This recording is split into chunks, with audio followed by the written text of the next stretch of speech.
Herkese salam. Bugün sual sözləri və sual cümlələrinə aid 41-ci sınavın izahına baxdıq.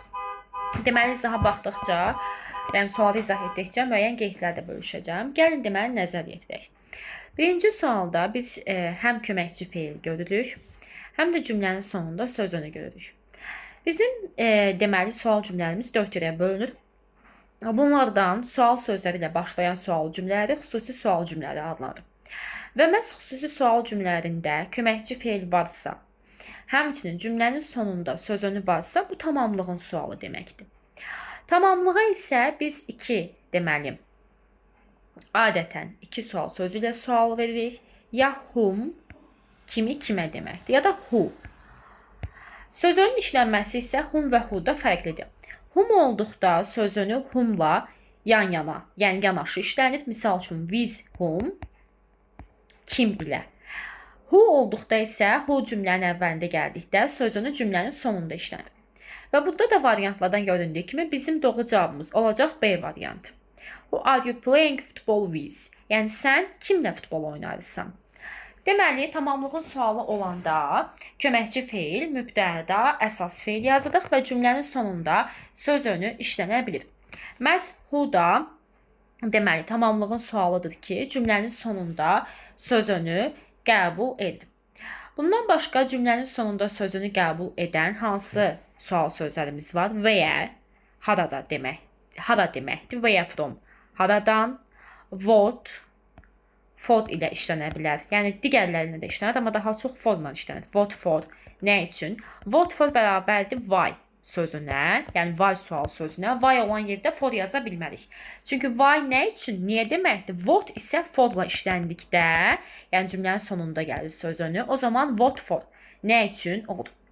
Deməli, yadımızda qalsın ki, who və ya deməli, what olanda, daha doğrusu whom və ya what olanda, whom, bir də what.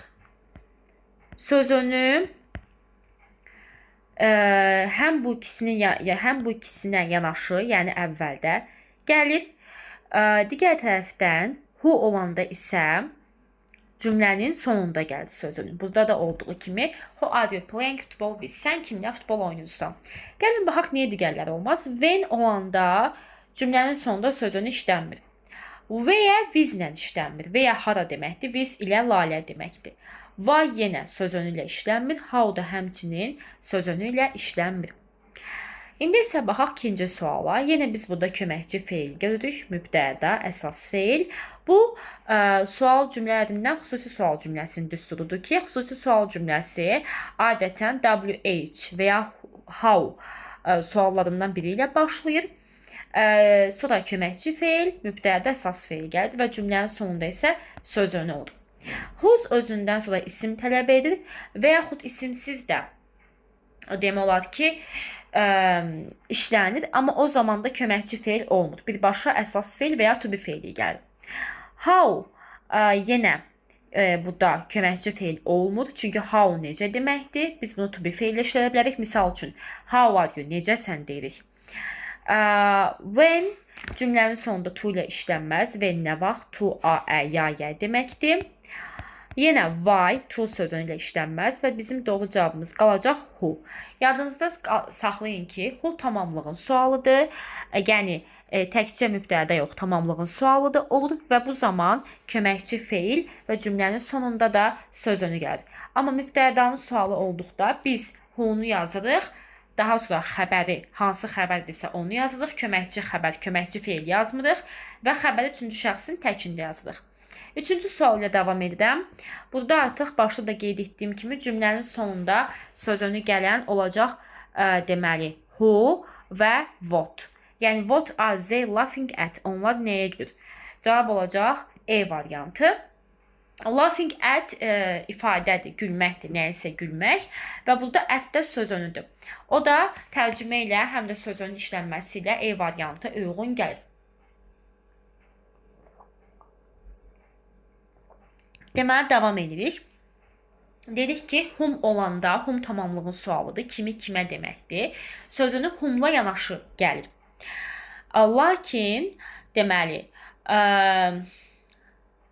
Vote olanda isə sözünü həm sonda, həm əvvəldə gələ bilir. Who isə sözünü cümlənin sonunda götürür. Gəlin 4-cü suala nəzər yetirək. Biz burada from gördük. Mən bayaq when yazdım. Fromla işlənən. Lakin burada bir istisna var ki, country, yəni ölkə sözü var. Və bizim özündən sonra isim gələn sual əvəzlərimiz hansıdır? Biz bunları bilməliyik. Bu olacaq birincisi what, hansı mənasında, which, yenə hansı mənasında, bir də whose, kimin mənasında. Bundan əlavə how much, how many də isimdən işlənir ki, how much sayılmayan, how many sayılan, yəni daha doğrusu cəm isimlərlə işlənir. Burada isə bizim özündən sonra isim gələn sual sözümüz sadəcə which olduğu üçün doğru cavab olacaq D variantı. Lakin burada country sözü olmasaydı biz which from deyə bilməzdik. O zaman birbaşa where from deyərdik. Yəni sən haradan gəlirsən. Lakin burada which country özündən sonra isim gələ bilən sual sözlərimiz what, which, whose, how much, how many variantı da sadəcə which verildiyi üçün biz D variantını seçdik. 5-də də yenə isim var. Shoes, ayaqqabılar deməkdir. Whomdan sonra isim gəlməz. Who'dan sonra isim gəlməz. Why'dan sonra isim gəlməz. Why, niyə, nə üçün deməkdir. How'dan sonra da isim gəlməz. How necədir? Çünki yenə burada özündən sonra köməkçi feil, to be feili gələ bilər. Və doğru cavab olacaq deməli whose shoes. Kimin ayaqqabıları, özündən sonra isim gələn. Gəlin 6-cı sual ilə davam edək. Artıq yuxarıda isimlə işlənə bilənləri qeyd etdim. Which, whose və cavab ilə C variantı olacaq. Who'dan sonra isim gəlməz. How many cəm isimlə işlənməlidir mütləq. Yəni book yox, books olsa düz olardı. How much isə bir neçə deməkdir. Məsələn, how much is this book. Bu kitab neçəyədir? Yəni kitabın, ümumiyyətlə dəftərin, qələmin, nəyinsə bir əşyanın qiymətini soruşuruq. Bir də how much saymayan isimlərlə işlənə bilər. Misal üçün how much bread. Nə qədər, neçə çörək. Yəni book sayıla bilən tək isim olduğu üçün how much ilə işlənməz. How many də books olsa, yəni cəmdə olsa işlənə bilərdi. Bu zaman bizim yerdə 2 variantımız qalır ki, özündən sonra isim gəlsin, which və whose. Yəni hansı kitab və ya kimin kitabını sən oxumaq istəyirsən. 7-ci sual ilə davam edirəm. Yenə music, yəni burada isim var. Özündən sonra isim gələn olacaq əlbəttə ki which və what kind of. What kind of hansı növ deməkdir. Yəni sən hansı növ musiqini dinləməyə xoşlayırsan. Hansı növ. 8-ci suala baxırıq. Yenə burada biz isim görürük. O zaman olacaq özündən sonra isim gələn which, what, deməli 1-2. Aha, what kind yaza bilmirəm. Çünki what kind'in of'u çatışmır. What kind of olmalıdır. What kind of game are the children playing outside? Yəni hansı növ oyunu uşaqlar həyətdə, çöldə oynayır deməli. Ona görə də bizi burada çaşdırmasın. 3-cü, what kind of olmadığı təqdirdə işlənməz. Doğru cavab olacaq E variantı. 9-cu suala of var. Yadımızda saxlayaq ki, sual sözlərindən sadəcə which of ilə işlənir. Digər heç bir sual sözü of ilə işlənmir. Which of bizə seçim verir. Which ofsuz da işlənə bilər. Yəni isimsiz də işlənə bilər. Amma which ofdan sonra isim cəm olmalıdır. Çünki biz cəmin içərisindən seçirik. Yəni qızın hansı, kitabın hansı deyə bilmirik. Ya tək, daha doğrusu ya canlı ya cansız, fərqi yoxdur, cəm olmalıdır. Xəbər isə təkdir. Çünki çoxluğun içindən birini seçirik. Which of your classmates is absent today? Bugün sinif yoldaşlarından hansı yoxdur? Mən cəmin içindən tək birini soruşuram. Buna görə ofdan sonraki hissə cəmdə, yəni classmates, sinif yoldaşları sözü isim cəmdə işlənmişdir, yəni mübtəda. Xəbər isə onlardan birini soruşduğu üçün which of'un xəbəri izlə verilib, yəni tək olur. Yenə deyirəm, özündən sonra of qəbul edən yeganə sual sözüdür ki, which işlənir ofla. Və burada yenə biz of görürük, which yaza bilərik. Bir də deməli, baxırıq ki, what və who'u biz ofla yaza bilmərik. How many yaza bilərik, çünki how many say soruşur. How many of the students answered the question correctly? Yəni, tələbələrdən və ya şagirdlərdən neçə nəfəri suala düzgün şəkildə cavab verdi və ya Hansısı düzgün cavab verdi. Burada artıq feilimiz keçmiş sadə zamandadır. Keçmiş sadə zamanda feil təkdə də, cəmdə də eyni formadadır. Buna görə də burada heç bir dəyişmə yoxdur. Cavab olacaq B variantı. 11-ci suala baxırıq ki, köməkçi feilimiz yoxdur. Bizim köməkçi feilimiz nədir? Do, does, did. Bitmiş zamanlar üçün isə have və yaxud has. Və yaxud am, is, are da köməkçi feil ola bilər. Həmçinin was, were, will, shall. Bunlar köməkçi feildir. Mən baxıram ki, birbaşa feili yazıbdır. Hətta sonunda ed var, qaydalı feili keçmiş zamanda. Yeganə cümlə özü mübtədadır ki, ingilis dilində sual veriləndə mübtədanı atırıq, cümlənin arxasına olduğu kimi yazırıq. Və köməkçi feildən istifadə etmirik. Mübtədanın sualı isə kim, nə, haradır. Bu cümlədə isə həm tərcümə ilə, həm də variantla sadəcə C variantı uyğun gəlir ki, who kim deməkdir? Who opened the door of the room? Otağın qapısını kim açdı? Yenə mən burada əsas feil görürəm. Köməkçi feil olsaydı belə olardı. Did, misal üçün you call. Sən kimə zəng etdin? Bu şəkildə olardı. Lakin burada feilin özünü saxlayıbdı. Və burada yenə who olacaq. Who called the police yesterday? Dünən polisə kim zəng etdi? Yenə köməkçi feil yoxdur. Əsas feil özü olduğu kimi saxlanıbdır. Kim, daha doğrusu dünən parkda baş verdi. Aha, happened baş vermək deməkdir. Kim baş verdi deyə bilmərik biz. Dünən parkda nə baş verdi? İngilis dilində də Azərbaycan dilində olduğu kimi mübtədanın sualı da kim, nə, hara. Who, what, where. Yenə mən burada feil görürəm. Baxın, bu bitmiş zamandır. Burada sualını düzəldəndə has köməkçidir. Has əvvələ keçsə idi, araya mübtəda girsəydi, o zaman bu tamamlığın sualı olardı. Lakin burada feil yanaşı yazılıbdır. Demək ki, burada da biz mübtədaya sual vermişik. Yəni, sual mübtədanın sualıdır. Has taken my notebook from the desk. Partadan mənim dəftərimi kim götürüb? Əlbəttə ki, olacaq who. Oyunun qaydalarını kim izah edə bilər? Yenə who olacaq. Çünki modal feillə can bilmək, bacarmaq deməkdir. Əsas feil yanaşı gəlib. Yəni, köməkçi feil yoxdursa da, iki feil yanaşı gəlibdirsə də, demək ki, bu mübtədanın sualıdır. Əks halda feilin arasına mübtəda girməlidir. Orada da mübtəda feilin arasına girib deyə, biz demək ki, tamamlığa sual vermişik. Bəlkə də zərfliyə sual vermişik. Amma mübtədanın özünə sual verməmişik. Baxın, burada araya mübtəda giribdir. Demək ki, bu mübtədanın sualı deyil. Artıq mübtəda cümlədə var. Biz cümlədə verilmiş cümlə özünə sual verə bilmərik. Sual vermək üçün onu cümlədən çıxartmalıyıq. Amma burada mübtəda cümlədə var. Deməli, mübtədanın sualı deyil. Have you worked at the company? Deməli, nəzəriyyət edək ki, hərf üstə gələk feilin 3-cü forması. Bu bitmiş zamandır. Bitmiş zamanda when, bir də what time əsla işlənməz. When və what time nə zaman deməkdir? Konkret zaman soruşur. Bax, yazıram, dəqiq zaman. Bunlar işlənir keçmiş sadə zamanla. When, what time çıxıram. Who'dan sonra belə deyək də, ya isim gəlməlidir, ya da köməkçi feil. Məsələn, to be gəlməlidir.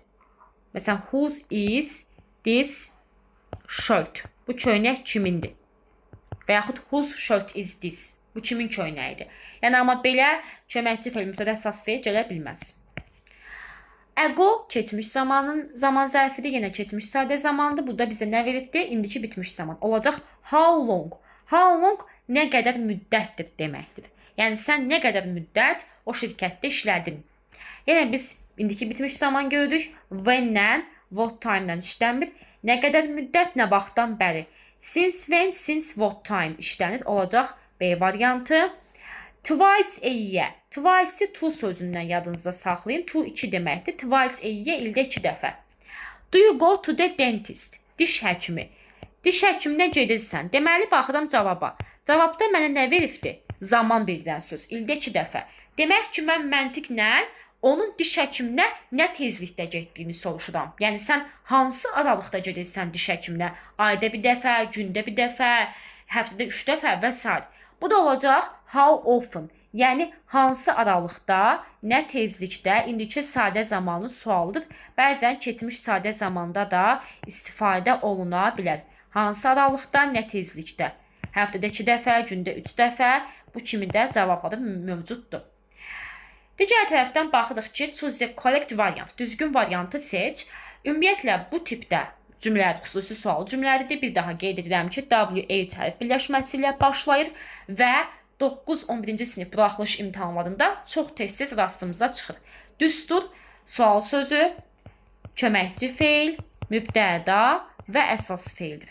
Və bir də yadınızda qalsın ki, sualımız keçmiş zamandadırsa, yəni did varsa, feil toolsuz məsdər olmalıdır. Toolsuz məsdər. Yəni feil zamana görə dəyişməməlidir. Did olan yerdə. Does olan yerdə isə yenə toolsuz məsdər olmalıdır. Yəni feilin sonunda s şəkilçisi və yaxud hansısa bir şəxs və ya zamana görə dəyişmək olmamalıdır. Normalda feillər lüğətdə to hissəci ilə bilir. Misal üçün come gəlir deməkdir, amma to come gəlmək deməkdir. Biz cümlədə yazanda to söz önlüsünü bunun qarşısından atırıq və təsdiqdə işlətməyimizdən fərqli olaraq sual və ya inkarda işlətdikdə biz feilin toolsuz məsdərini yazmalıyıq. Yəni come. Misal üçün she did not come deməliyik. Və yaxud da bunu suala çevirəndə did she come deməliyik. Amma əslində bunun keçmiş zamanı kökündən dəyişir, qaydasız feildir, came'dir. Lakin mən sual və inkarda did olan yerdə feilin zamana görə dəyişmiş formasını yox, lüğətdə to atılmış toolsuz məsdər formasını, yəni birinci formasını yazmalıyam. İndi baxıram A variantına. Deməli, when will the station the train leave? Gəlin baxaq, sual sözü, köməkçi feil, mübtəda. Bəs mənim əsas feilim hanı cümlənin axırında olmadı? Əsas feil cümlənin axırında gəlmir.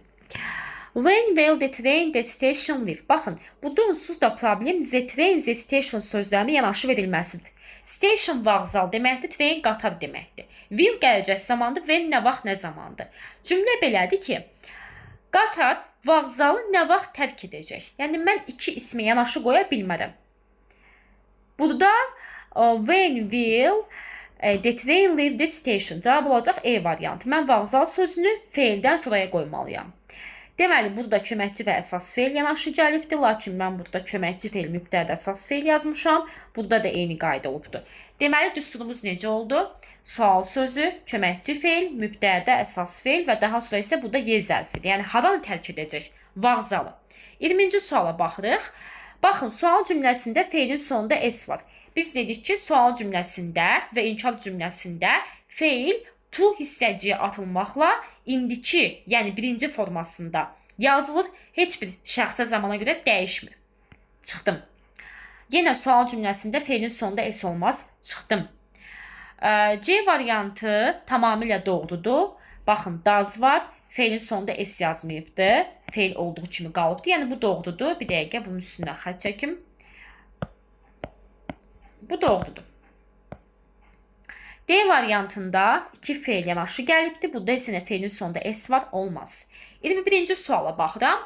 Who və whom-da çox diqqətli olaq. Whom sadəcə tamamlığın sualıdır. Who, whom-u da əvəz eləyə bilir. Who həm kim deməkdir, həm kimi kimə deməkdir. Mən burada mübtədanın sualı görürəm ki, who feil yazıbdır, köməkçi feil yoxdur.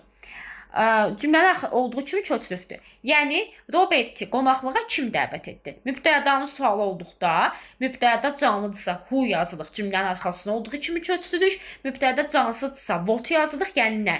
Cümlənin arxasına olduğu kimi köçürürük. Burada köməkçi feil olmadığı üçün mübtədanın sualıdır, bir doğrudur. Bizdən düzgün variantı istəyir. İkinci də tamamlığın sualıdır, köməkçi feil, mübtəda, əsas feil. 2 doğrudur. Cavabım onsuz da D variantı oldu. Üçün yanlışı whom tamamlığın sualıdır. Tamamlığın sualında köməkçi feil mütləq olmalıdır. Lakin burada yoxdur. Dördüncü də köməkçi feillə əsas feil hər ikisi keçmiş sadə zamandadır. Biz nə demişik? Keçmiş sadə zamanda da, indiki sadə zamanda da sual və inkarda feil toolsuz məsdər olmalıdır. Bunun toolsuz məsdəri invite sözüdür. Yəni heç bir şəxsə zamana görə dəyişmir. Cavab olacaq 1-2. 22-ci sual ilə davam edirəm. Whom tamamlığın sualıdır. Burada köməkçi feilim olmalıydı. Keçmişdədirsə did Mary help. Buna görə yanlışdır. 2-də köməkçi feillə əsas feil sual cümləsində yanaşı gəlməz. Araya mübtəda girməlidir. Burada köməkçi feil yoxdur, çünki mübtədanın sualıdır. Cümlənin arxasında olduğu kimi köçürmüşük. Hum tamamlığın sualıdır. Köməkçi feil, mübtəda, əsas feil. Doğrudur. Cavab olacaq C variantı. Cümlənin sonunda sözünü görürəm, haqqında deməkdir. Cümlənin sonunda sözünü varsa, who yaza bilərəm. Bir də what yaza bilərəm.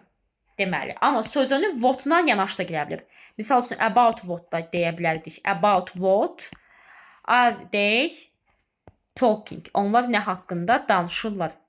Yəni, bu da doğrudur.